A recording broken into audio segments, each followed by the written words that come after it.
So it's my honor today to introduce our guest speaker, Christian Hayden.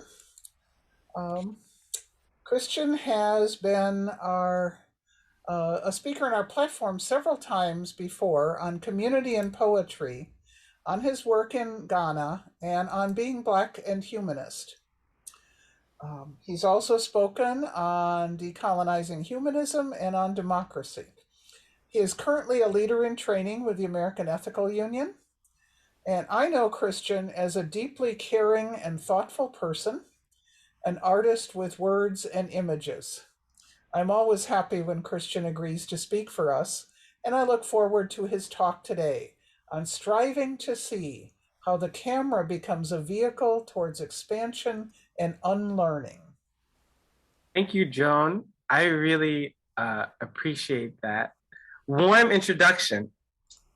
Riverdale is one of I don't want to say petri dishes, but it's keeping in the ethical culture metaphor. But one of my favorite places to try new things, to share, and in my mind, push the bounds of what ethical culture can be and should be. So I really love coming here, even if it's under different circumstances. But actually, again, and so it's always fun to me to think about how the pandemic has shifted and shaped how and what platform means and what it means to be part of a culture and community, because that conversation is going on across all aspects of life.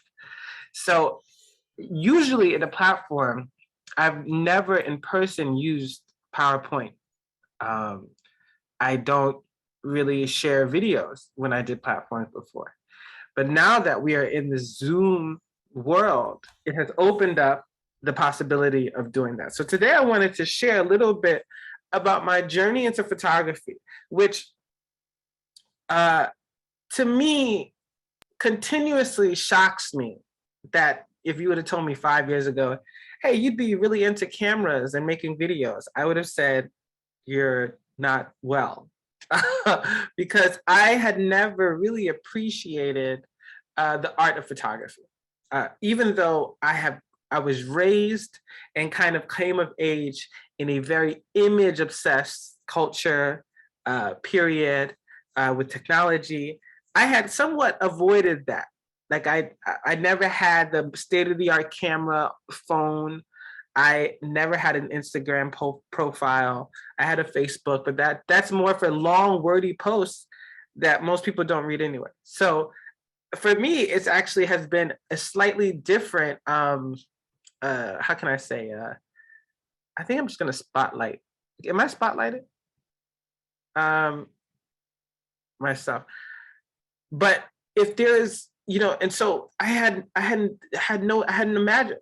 But when I think back and I say, were there inklings that I might be interested or could have been interested in photography? And I go back to when I was applying for college. I wrote 2 different essays because I kind of knew where I wanted to go.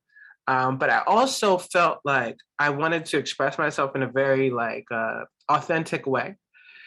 So I had one essay that I kind of sent to schools that I didn't think I was going to go to, but also in a way I knew that would appreciate the kind of thinking or sort of mode I was on. So I wrote this essay, the sort of controversial one, or the sort of more honest one, if you will, that was about the ways that I had looked for beauty in the world, even in situations that there wouldn't be. Right? And whether that was in people, whether that was in places. And one thing in particular that I honed in on was the way that my father looked at women. And it was something that was both grotesque and also beautiful. That in his look was this very masculine, like this gaze, right? The male gaze. And with that, all of these sort of inherited lessons and cultural lessons around what it means to be a man, what it means to be, what are the role of women in the world and things like that. So on one hand, gross things, but on another, almost this hopefulness of like, I think through you, I can transcend, or with you, I can transcend. And like I could not separate those two things. And so while I had to realize that also that I had also learned this male gaze. I had learned it in society. I had learned it from my friends and my peers going to an all-boys school in the east side of Manhattan, that I was taught to look at women a certain kind of way. But then also I have over the years been involved in feminist projects.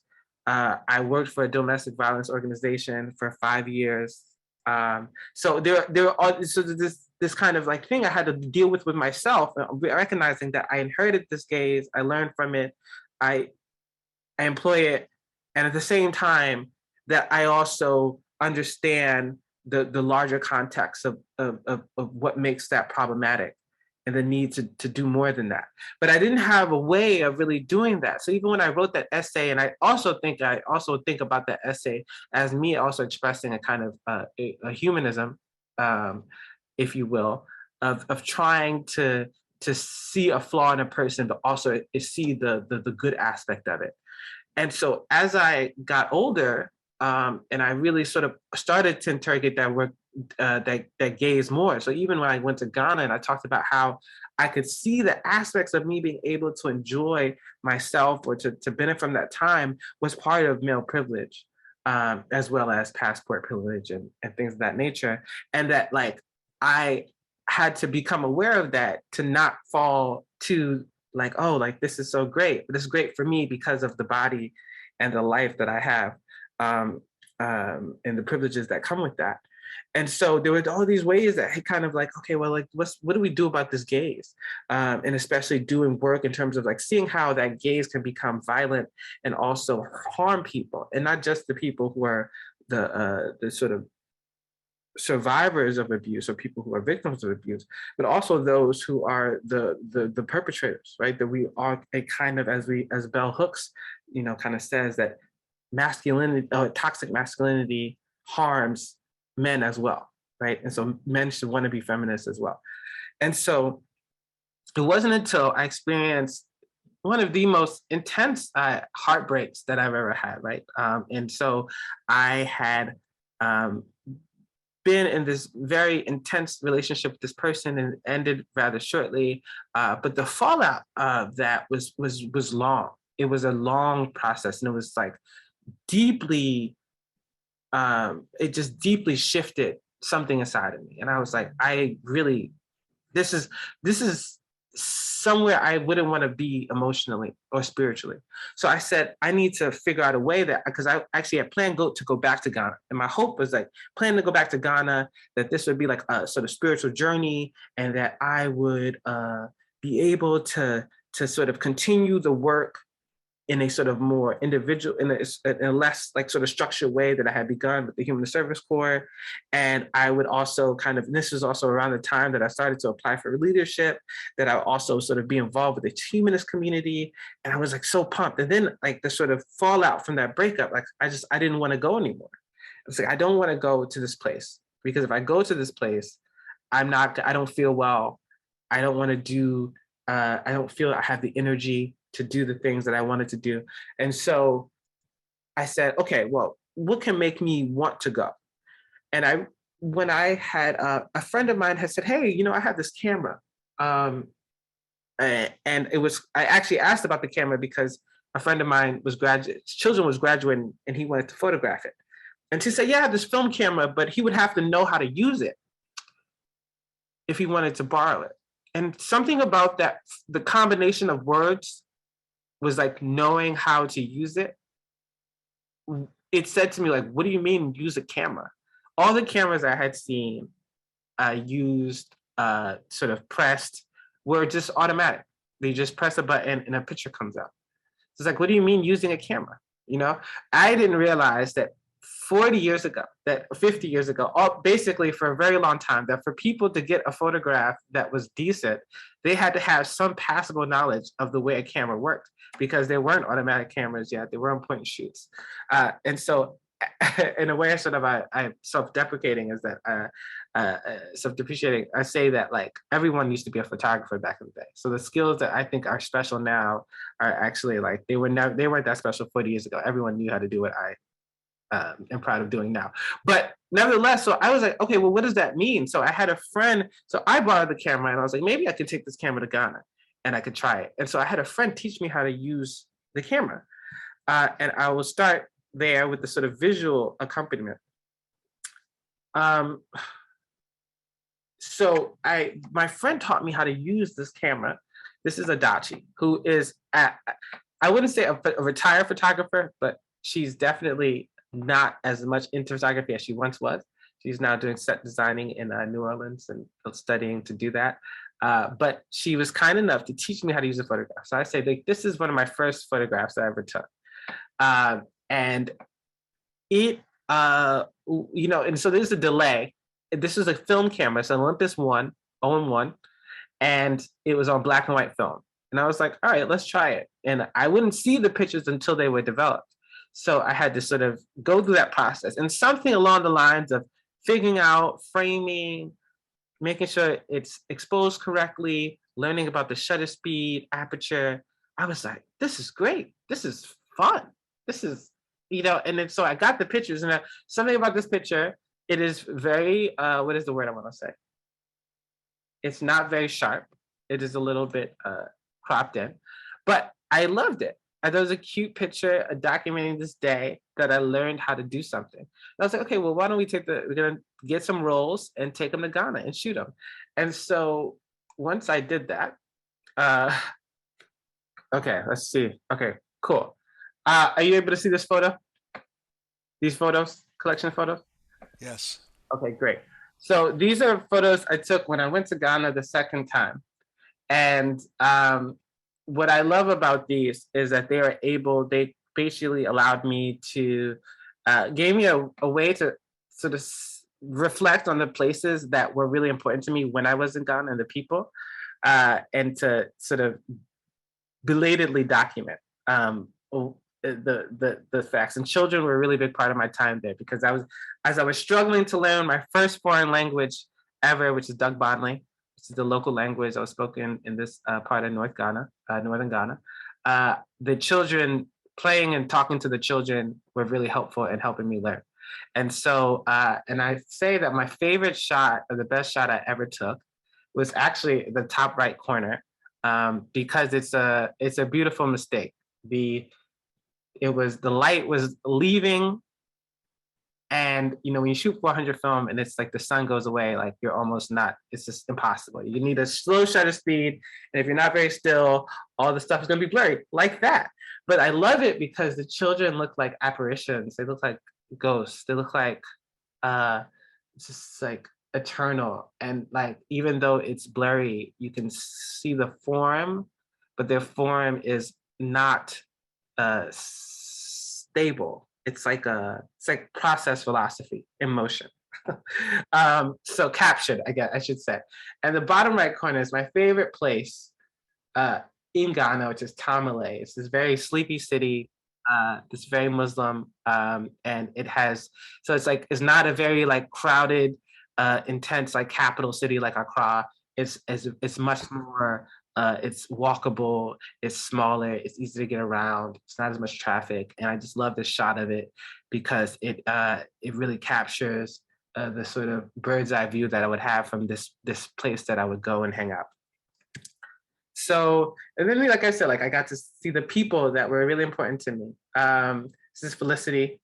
Felicity is hilarious. And also, it's just extremely beautiful. But it's like it's one of those things where I'll always have this image of her, even that will go with the memories and the sort of journeys that we went on when I went to her village, which is a little bit outside the community that I stayed in. And the people were staring at me because I had dreadlocks, and dreadlocks in their tradition is very superstitious. And it was just like, I just will never forget that. And I hung out with her parents and her father, who grows yams. And so all those things, it brings out all those things from this little picture. And this is where I try to do some more interpretive photos. I did take a color roll. I did try to shoot color. I sometimes shoot color. I shoot color too. And this is kind of, it's to a spot, like what they call a bar in Ghana. So it's kind of supposed to be a little sort of hidden out of the view. And I just love it because it's like sort of, it's very indicative of the culture in that area's relationship to drinking, being a mostly Muslim place, but people still partaking. This is a good friend of mine, Faith, who, try to capture those little moments. This is toward the end of my trip. This is my friend's wedding. These are actually humanists in Ghana, and they're really amazing as Hag. And this is, again, trying some interpretive photography. And this is one of my favorite shots from my time there, where I really, I just was in this moment and these people, and I was like, how can I like preserve this and sort of without being sort of not being an outsider, but because I'm there, being able to witness, and because there's some kind of knowing and some kind of trust, we can work together and have this image. And it was, I remember sweating on the ground on my knee on this dirt road-ish place, trying to capture it. And this is like, I always say, what do people think is happening here? And I always think it doesn't look that sad, but people are like, oh, it look a little sad. And it is a funeral. But funerals in Ghana tend to actually be more like parties. So it's kind of interesting what I love seeing this photo because I just think it's so beautiful, but also it's like, I find a little ambiguous about what's happening, ambiguous about what's happening. There's a friend of mine who's also a photographer. We went out to Montreal and it was like a cool, like I've known this man since I was 12 years old. And we've been friends for this long, and to share this like kind of like moment of kind of collaborating and him sort of teaching me, it was like really cool new aspect of our friendship. And then this is my mother, and this is my nephew, my grandnephew. So my niece had a baby. My niece is only 2 years younger than me, but she's also older than me because she's had a child and I had. But she, and so it's a really cool moment, which, I actually think I shot this on film. And it's a little underexposed because I made it black and white because it was a color, because it wasn't quite there. But it still, for me, works as a black and white photo. And this just captures this generations of my family. And this is something I never even talk. People always say, oh, you never talk about your family. You never talk. This is also another way for me to like be able to connect with the people that I love. And remember, because he's not this size anymore, this little one. He is bigger and talkative and just his own person. So it's really cool to have this memory of him. And then I get to document things in my community. And when Toni Morrison died, my friend asked me to take pictures. And so it's like this, again, this collaborative thing that evoked from it. And so the camera sort of has become this vehicle. Photography can be interesting because it can be very solitary. It can be sort of been this like wall between what's happening in the world. And definitely for me, sometimes it's that. But then also it's been this really cool way to be involved in community and bring me into community. When my friend had a protest, she does this, they do this year-long Take Back the Night. I think they do it in every city or different cities around sort of sexual assault and sort of protesting against sexual assault. And I was asked to be one of the photographers to document. And this is very early in my photography career, but I also think they're just wonderful, beautiful photos. And my friend loved them, and it was great to be able to share them. My friend's wedding, who's Zia, who I actually got to be the officiant for this wedding, and got to capture some moments too. So it was like cool to do. So like, oh, I'm gonna do double duty, it's leader in training, but also the photographer for the wedding. And so again, and just also collaborating with friends and community, doing art, doing things like that. One of my favorite forms of photography is actually capturing plays. And this is a play about a gay relationship and the things they were dealing with. And it's like it's a form of like activism, of being able to highlight and spread these ideas that people are working with and sort of help, being in community that way. Doing photo shoots with friends. My friend, actually, Nana, is in Ghana right now. And once again, my Philly connection, we actually went to the same college, but years later, but she's in Philly and she's also in Ghana. So we have this relationship and we collaborate on photography together. Another friend just from high school I hadn't seen in years, but we decided to try to do this little photo shoot together, and it's just love it. Just did James Baldwin in the background, and also her channeling of Baldwin in ways and sort of queerness and androgyny, and it's really cool to be able to work with people to do these things. And another friend, first time I did like studio shoot with yoga, and that was fun. Another friend, this is a musician, and one of my things I only brag about is that on Spotify, I have a number of friends who are artists who use pictures that I took of them. And so this is one, it's Spring, and she is a blues singer. And so it's cool to be able to say, oh, like I have a Spotify shots. If anyone knows who this is, it's one of my great favorite people, a friend of Ethical Culture. And we did a little photo shoot. It was very cold. This was like 3 years ago, and it was super cold. I don't know how we did it. Anyone knows what this is? Joan, you have a guess what this is? No, it's in, I'm pretty sure it's Westchester. I took these shots up in Westchester, the Ethical Society. So, try, this is the trip to Mexico. And then again, some more like aspects of collaborating community in New Orleans, right before the pandemic. Actually, this is actually the beginning of the pandemic. This is the beginning of the Mardi Gras that would become a super spreader event. I left before it really got going, but I got to document some parts. And then during the pandemic, was able to capture some cool aspects of people doing, like, this is for the funding the arts. And then I also got to combine the photography and poetry, which has been really important to me.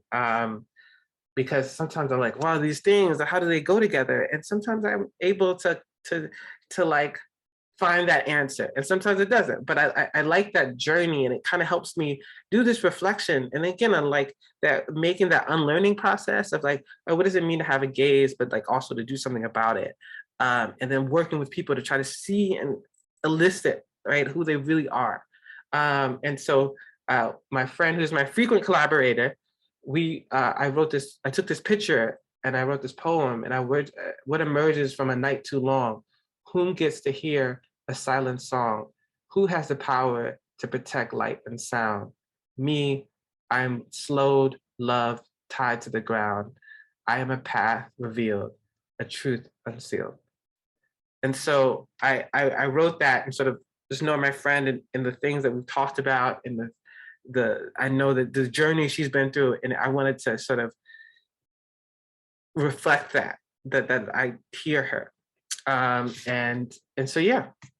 I just want to quickly share. So one of the things that has been like a really interesting part about this is that, like, thinking about learning and how learning is a never-ending journey. But yeah, basically that process of building a documentary, of sharing, like, how can you say, like, kind of the ways that people in community work together, and to also to preserve memory, became like this other way. And I've tried to do this more, trying to do more aspects, because we sort of learning how do you highlight these aspects of culture and then teach people about like what it means to be human, from their own understandings and their own specific places. And so thank you for your time. Sorry. Be well. And I look forward to hearing from you all some thoughts.